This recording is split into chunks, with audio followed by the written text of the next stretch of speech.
Good morning everybody. आज हमारी class वर्ग संघर्ष एवं वर्ग चेतना के संदर्भ में होगी। कार्ल मार्क्स ने जो यह क्लास एंड क्लास कॉन्फ्लिक्ट की अवधारणा दी है, उसकी समीक्षा के लिए आज की कक्षा आप लोगों के लिए उपयोगी है। सबसे पहले मार्क्स और एंजल्स ने एक पुस्तक लिखी थी मिलकर, जर्मन आइडियोलॉजी 1845 में। उसमें सबसे पहले वर्ग शब्द की व्याख्या की। मार्क्स के अनुसार एक ही प्रकार का कार्य करने वाले लोगों का समूह, चूँकि जब वो एक जैसा कार्य करेंगे तो उनकी आर्थिक दशा, काम करने की दशा और उनका शोषण पूंजीपति के माध्यम से जो होगा वो एक तरीके से होगा। यह वर्ग बनने के लिए महत्वपूर्ण नहीं है, बल्कि ये कहते हैं कि वर्ग के लिए बहुत बड़ी अनिवार्यता होती है क्लास कॉन्शियसनेस और क्लास ऑर्गेनाइजेशन। यानी किसी भी वर्ग को बनने के लिए वर्ग चेतना और वर्ग संगठन होना आवश्यक है। जर्मन आइडियोलॉजी में जब पहली बार वर्ग शब्द की व्याख्या की गई तो उसमें ये स्पष्ट लिख दिया गया कि जब एक जैसे कार्य करने वाले लोग एक जैसी आर्थिक दशा के मध्य कार्य करेंगे तो उनके मध्य एक आंतरिक अंतःक्रिया का संगठन डेवलप होता है जो अपने हितों के लिए एक होता है, जिसे क्लास फॉर इटसेल्फ और क्लास फॉर इन सेल्फ के रूप में मार्क्स ने विशद व्याख्या की है। जब एक पीड़ित दूसरे पीड़ित से मिलता है, दोनों की समस्याओं का एक ही कारण होता है पूंजीपति का शोषण, तो कहीं ना कहीं वो वर्ग चेतना के माध्यम से जुड़ने की कोशिश करता है। और जब लोग जुड़ते जाते हैं तो एक जैसे कार्य करने वाले लोगों का संगठन एक वर्ग संगठन में परिवर्तित हो जाता है। अब प्रश्न उठता है, क्लास कॉन्शियसनेस क्या है, वर्ग चेतना? मार्क्स के अनुसार वर्ग संघर्ष के लिए विशेष रूप से समाजवादी क्रांति के सूत्रपात के लिए शोषित वर्ग में एकता का होना एक अनिवार्य दशा है। शोषित वर्ग विद्रोह की स्थिति में तभी आ सकता है जब वह संगठित हो और संगठन बनने का मुख्य आधार है उनमें चेतना हो, और वो भी जागृत अवस्था में। मार्क्स के लिए वर्गों से संबंधित चेतना ठोस भौतिक कारणों पर आधारित होती है, विशेषकर वर्गों के संयुक्त निहित हितों में। यानी एक व्यक्ति का जो हित है वही दूसरे व्यक्ति का होगा, दूसरे व्यक्ति का हित है जो तीसरे का होगा। एक कारखाने में काम करने वाले सभी मजदूर एक जैसी चेतना से जब जुड़ जाते हैं तो कहीं ना कहीं इंडिविजुअल कॉन्शियसनेस ग्रुप कॉन्शियसनेस में या व्यक्तिगत चेतना सामूहिक चेतना में बदलने लगती है। यह सिद्धांत दो तरफा होता है, अर्थात यह शोषक एवं शोषित दोनों वर्गों पर समान रूप से लागू होता है। अतः मार्क्स के लिए वर्ग चेतना विचारधारा पर आधारित सामूहिक स्थिति न होकर भौतिक वास्तविकताओं का आधारित वस्तु स्थिति या वस्तु के द्वारा बनी हुई व्यवस्था होती है। अर्थात एक कारखाने में उदाहरण के लिए 20 लोग काम कर रहे हैं, कारखाने में लाइट चली गई और जनरेटर की व्यवस्था नहीं है, तो भौतिक आधार पर एक व्यक्ति उस दशा में काम नहीं कर पा रहा, दूसरा व्यक्ति नहीं कर पा रहा। पता लगा कि 20 के 20 लोग कार्य करने में असक्षम है, वो कार्य छोड़ देते हैं। जो मैनेजर होगा वो कंप्लेंट करेगा, उस पर कठोर नीति अपनाएगा, वो चाहेगा कि लाइट आ रही है नहीं आ रही, आप तो काम कीजिए। अब ये जो भौतिक दशा है ना, ये प्रेरित कर रही है उनको एकजुट होने के लिए, मैनेजर का विरोध करने के लिए, पूंजीपति का विरोध करने के लिए। भले ही उनकी इनकम कम ज़्यादा हो सकती है, लेकिन इस वक्त ये लाइट वाले मुद्दे पर, बिजली की आपूर्ति के मुद्दे पर उनकी क्लास कॉन्शियस बन जाएगी। वो सामूहिक चेतना के आधार पर कोई निर्णय लेंगे। हो सकता है वो तालाबंदी कर दें, घेराव करें, वो लोग काम का बहिष्कार करें। तो यानी वर्ग विचार से नहीं बन रहा या आर्थिक भौतिक पदार्थ वाली जो दशा है वो वर्ग बनाने में महत्वपूर्ण भूमिका निभा रही है। शोषित वर्ग जब यह भली भांति समझ लेता है कि संगठित होकर शोषक वर्ग को विनाश के लिए वो अपने हितों की रक्षा नहीं कर सकता, यानी जब तक उसका विनाश नहीं होगा, जब तक उसका हम लोग विरोध नहीं करेंगे, तब तक उनके हितों की रक्षा नहीं होगी, तब तक वह क्रांतिकारी कदम नहीं उठाता। और जब इस बात को समझ लेगा तो वो विवश हो जाता है उस क्रांतिकारी कदम को उठाने के लिए। इस कार्य में शोषक वर्ग का एक बहुत ही अल्पसंख्यक भाग बुद्धिजीवियों एवं क्रांति चेतनाओं के साथ मिलकर उसका नेतृत्व करता है। इस प्रकार शोषित श्रेणी की वर्ग चेतना एक जनवादी क्रांति को जन्म देती है। अब प्रश्न उठता है, वर्ग संघर्ष की उत्पत्ति एवं विकास कैसा हुआ? मार्क्स की व्याख्या के अनुसार विश्व में बहुत लंबे समय तक ऐसी परिस्थितियां रही जिनमें आदिम सामुदायिक व्यवस्थाएं अस्तित्ववान थी।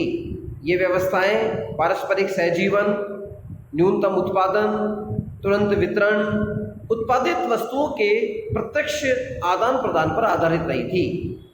आदिम, जिसे हम यांत्रिक या जिसे हम जनजातीय सामुदायिक व्यवस्था का चरण भी कह सकते हैं, उसमें पहला विघटन हुआ और उसके बारे में निश्चित रूप में कुछ कहा नहीं जा सकता, लेकिन अनुमान लगाया जा सकता है। मार्क्स के अनुसार वर्ग आधारित समाज के निर्माण की प्रक्रिया अति दीर्घकालीन थी, जो विश्व के विभिन्न भागों में अलग अलग कालों में घटित हुई। मार्क्स ने प्राचीन नदी घाटी सभ्यताओं, प्राचीन यूनान, रोम में जो सर्वप्रथम ईसा पूर्व की पहली शताब्दी से चौथी शताब्दी के मध्य जो वर्ग व्यवस्था थी, उसमें जो समाज का विकास हुआ उसकी व्याख्या की। अतिरिक्त उत्पादन व उसमें विकसित होने वाली निजी संपत्ति इस प्रकार के समाज का मूल आधार रही। यानी जब इंडिविजुअल प्रॉपर्टी इकट्ठा करने का भाव आ जाए, व्यक्तिगत संपदा प्राप्त करने की कोशिश प्रारंभ हो जाए, तो समझ लेना चाहिए कि धीरे धीरे वर्ग निर्मित होने वाला है। श्रम के औजारों में सुधार इस प्रकार की स्थिति के लिए उत्तरदायी था, लेकिन केवल मात्र इस घटना से वर्ग नहीं बने। वर्गों के निर्माण की प्रक्रिया आदिम समुदाय के पूर्ण विघटन से हुई है। श्रम के सामाजिक विभाजन का विकास होने के कारण यह संभव हुआ। इस प्रकार श्रम विभाजन का सामाजिक रूप में कुछ श्रेणियों में स्थित होना वर्गों के निर्माण प्रक्रिया की पहली कड़ी था। वर्ग संघर्ष की उत्पत्ति के प्रारंभिक काल को हम निम्न पड़ाव के रूप में देख सकते हैं। पहला पड़ाव था आदिम सामुदायिक व्यवस्था का, फिर आया विघटित आदिम सामुदायिक व्यवस्था का, जिसमें कृषि पशुपालन हुआ। तीसरे में प्रारंभिक वर्ग व्यवस्था जो शिल्प, शारीरिक और बौद्धिक कार्यों पर आधारित थी। और इस प्रकार समाज में 4 वर्ग थे: गोत्र समुदायों का प्रभुत्व संपन्न शीर्षस्थ वर्ग, धनी लोगों का अधिक व्यापक वर्ग, स्वतंत्र समुदाय वर्ग जिसमें कृषक, पशुपालक और कारीगर थे, और चौथा था दास। देखिए, आदिम सामुदायिक व्यवस्था का अर्थ यहाँ पर यह है, जंगलों में निवास करने वाले वो गिरिजन जो पहाड़ों पर कंदराओं में रहते थे, जिनका मूल कार्य हंटिंग एंड फूड गैदरिंग था। या तो शिकार करेंगे या वो कंद मूल फलों का संकलन करेंगे।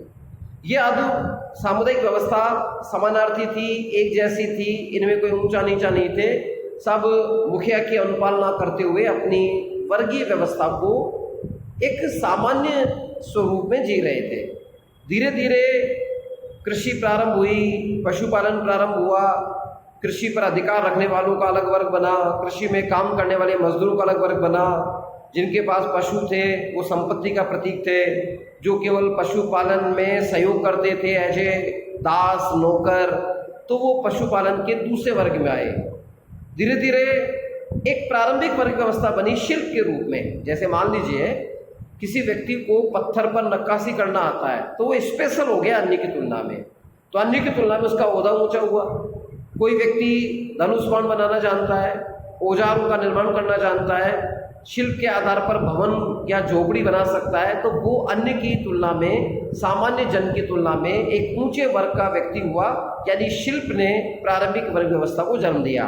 फिर बात आई शारीरिक कार्य की। जो लोग ज़्यादा श्रम साध्य थे, अधिक मेहनत कर सकते थे, ज़्यादा कार्य करने के आधार पर अन्य लोगों की तुलना में स्वयं को श्रेष्ठ घोषित कर सकते थे या दिखाते थे, उनका एक अलग वर्ग बना। जो कमनीय काया वाले थे, जो ज़्यादा श्रम साध्य कार्य नहीं कर सकते थे, विशेषकर महिलाएं जो घरों में रहकर भोजन बनाने और प्रजनन का कार्य करती थी, ये दूसरे वर्ग के प्रतिनिधित्व के रूप में उभर के आई। फिर बौद्धिक कार्य की बात आई। बौद्धिक कार्य में जिसके पास दिमाग था, योजना थी, नीति थी, कार्य करने की क्षमता थी और उसमें तकनीक को जोड़कर यदि वो कुछ सुदृढ़ता के आधार पर नए सांस्कृतिक परिचय को दे पाए, उनका एक अलग वर्ग बना। और जो बुद्धिहीन थे, केवल मोटी बुद्धि के आधार पर आदेश की पालना कर सकते थे, ऐसे लोग अन्य प्रकार के वर्ग के रूप में उभरे। कॉमन रूप में यदि हम पुरानी व्यवस्थाओं को देखें तो गोत्र समुदायों का प्रभुत्व आया, एक शीर्षस्थ वर्ग का निर्माण हुआ जो अपने आप को कुलीन मानते थे। उसके बाद ऐसे लोग जिनके पास धन था, संपत्ति थी, उनका एक व्यापक वर्ग बना। तीसरे वर्ग के रूप में कृषक, पशुपालक और कारीगर आए और चौथा जो सबसे निम्न माना गया वो दास वर्ग था। अब इनकी जो व्याख्या की गई है, दासों का भूस्वामियों के विरुद्ध एशिया माइनर में एरिस्टोनिक व प्राचीन रोम में स्कार्टस के नेतृत्व में एक विशेष कार्य हुआ। सामंतवादी युग में कृषक विद्रोह विशेषकर जर्मन, फ्रांस, रूस में हुए। लियोन के मजदूरों का 1830 का विद्रोह हुआ, 1848 की क्रांति हुई, पेरिस में कम्यून की स्थापना हुई। ये सारी की सारी जो व्यवस्थाएं थी, ये कहीं न कहीं वर्ग संघर्ष के प्रारंभिक बिंदु के रूप में देखी जा सकती है। जैसा कि ऊपर कहा जा चुका है कि मार्क्स का कथन है कि सदा से ही प्रत्येक समाज दो विरोधी वर्गों में बना हुआ था। पूंजीपति जो शोषण करने की कला में निपुण था, शोषित जो श्रम वाला वर्ग का प्रतिनिधित्व करता था। कम्युनिस्ट घोषणा पत्र में मार्क्स और एंगल्स लिखते हैं कि अभी तक के सभी समाजों का इतिहास वर्ग संघर्ष का इतिहास है, यानी जब भी वर्ग बने उनमें संघर्ष होगा। स्वतंत्र व्यक्ति तथा दास का, कुलीन वर्ग का साधारण जनता के साथ, सामंत का अर्धदास किसान के साथ, गिल्ड के स्वामी का उनके कार्य करने वाले कारीगर के साथ। संक्षेप में हम कहें तो शोषक तथा शोषित सदा एक दूसरे के विरोधी होकर कभी प्रत्यक्ष तो कभी अप्रत्यक्ष अनवरत लगातार युद्ध करते रहते थे। इस संघर्ष का अंत प्रत्येक बार या तो समग्र समाज के क्रांतिकारी पुनर्निर्माण में था या संघर्षरत वर्गों की आम बर्बादी में होता था। आधुनिक पूंजीवादी समाज में, जो कि सामंतवादी समाज के अवशेषों से अंकुरित हुआ है, वर्ग संघर्ष से विमुक्त नहीं है। पूंजीवादी युग की एक विशिष्ट विशेषता यह भी है कि इसमें वर्ग संघर्ष को अधिक सरल बना दिया है। समग्र रूप से समाज उत्तरोत्तर दो महान विरोधी समूह में बंट रहा है और ये जो महान विरोधी समूह था, ये पूंजीपति और सर्वहारा के रूप में आया। एक दूसरे से प्रत्यक्ष रूप से संघर्ष कर इसकी स्थिति देखी गई। अब ये जो संपूर्ण व्यवस्था थी, उनके आधार पर वर्ग संरचना में संघर्ष भी हो रहा है और एक नए प्रकार के वर्ग की हम परिकल्पना कर रहे थे, जो हम देख रहे थे कृषि, पशुपालन, शिल्प, शारीरिक, बौद्धिक कार्य के रूप में ये पाए जाते थे और इनमें संघर्ष होता रहता था। गोत्र का धनिक लोगों के साथ, धनिक लोगों का स्वतंत्र लोगों के साथ, स्वतंत्र का दास के साथ एक विशेष प्रकार का संघर्ष चलता रहता था। मार्क्स का कथन है कि यह ऐतिहासिक सत्य है कि भू संपत्ति के विपरीत पूंजी सदैव धन का आकार ग्रहण करती है। पूंजी का प्रथम साकार रूप धन है और मार्क्स के अनुसार पूंजी वह धन है जो श्रमिकों का शोषण करने के लिए उपयोग में लाई जाती है। इस शोषण से ही वर्ग संघर्ष का बीजारोपण हो सकता है। अर्थात एकमात्र संघर्ष की हम एक शब्द में व्याख्या करें तो कहीं ना कहीं पूंजी, और पूंजी का साकार रूप धन जब होता है तो वो संघर्ष का बीजारोपण कर देता है। मार्क्स ने वर्ग संघर्ष की विवेचना के दौरान उन आर्थिक परिवर्तनों को विश्लेषित किया जो प्राचीन समाज के गृह उद्योग की अवस्था से लेकर वर्तमान युग के फैक्ट्री उद्योग तक हुए हैं। मार्क्स ने इस पूंजीवादी फैक्ट्री प्रणाली के प्रमुख परिणामों का उल्लेख इस प्रकार किया कि फैक्ट्री प्रणाली में उत्पादन बड़े पैमाने पर होता है, जिसके कारण सामान्यतः अति उत्पादन की स्थिति उत्पन्न हो जाती है, जिससे कि अधिकाधिक व्यापार चक्र, व्यापारिक संकट काल का उद्भव स्वाभाविक रूप से होता है। इसके फलस्वरूप कम हैसियत वाले पूंजीपति, छोटे पैमाने के मिल मालिकों को हानि होती है और धीरे धीरे उनका सब कुछ बड़े पूंजीपतियों के हाथ में चला जाता है, जिससे पूंजी का उत्तरोत्तर केंद्रीकरण कुछ लोगों के हाथ में हो जाता है।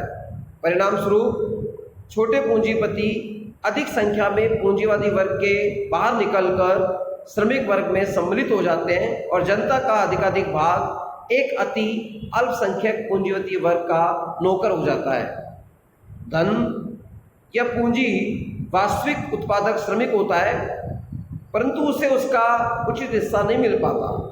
धोखे और अन्याय से पूंजीपति श्रमिकों की गाढ़ी कमाई का फल छीन लेते हैं और मार्क्स कहता है कि मनुष्य का मनुष्य के द्वारा शोषण, exploitation of man by man होने लगता है। इससे श्रमिक वर्ग में असंतोष बढ़ता रहता है, जो प्रत्यक्ष या अप्रत्यक्ष तौर पर वर्ग संघर्ष के रूप में प्रकट होता है। इस व्याख्या में हम इस तरह समझ सकते हैं कि जो भी वर्ग संघर्ष की दशाएं बन रही हैं, उन दशाओं के अंदर वर्ग चेतना महत्वपूर्ण है। वर्ग संघर्ष की उत्पत्ति के विकास में शोषित वर्ग और शोषित वर्ग कर शोषण करने वाला जो पूंजीपति वर्ग है, उसकी भूमिका महत्वपूर्ण होती है। साथ ही कृषि, पशुपालन, शिल्प, बौद्धिक कार्य से संबंधित लोगों का समूह एक नई प्रकार की वर्ग संरचना को जन्म देता है।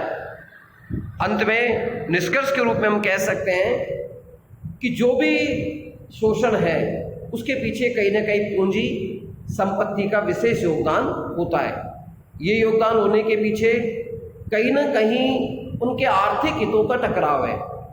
आप इसे एक सामान्य उदाहरण से समझ सकते हैं कि एक कारखाने में एक मालिक हमेशा ये चाहेगा कि उसका लाभ बढ़े, खर्चा कम हो, जबकि एक सरवारा वर्ग का श्रमिक क्या चाहेगा कि भले उसे काम अधिक करना पड़े, कम से कम पैसा मिले, काम के घंटे कम हो जाएं, सुविधाएं बढ़ जाएं। मालिक ऐसा कभी नहीं चाहेगा। तो विपरीत स्वार्थ जब होंगे तो निश्चित तौर पर संघर्ष की बुनियाद बन जाती है।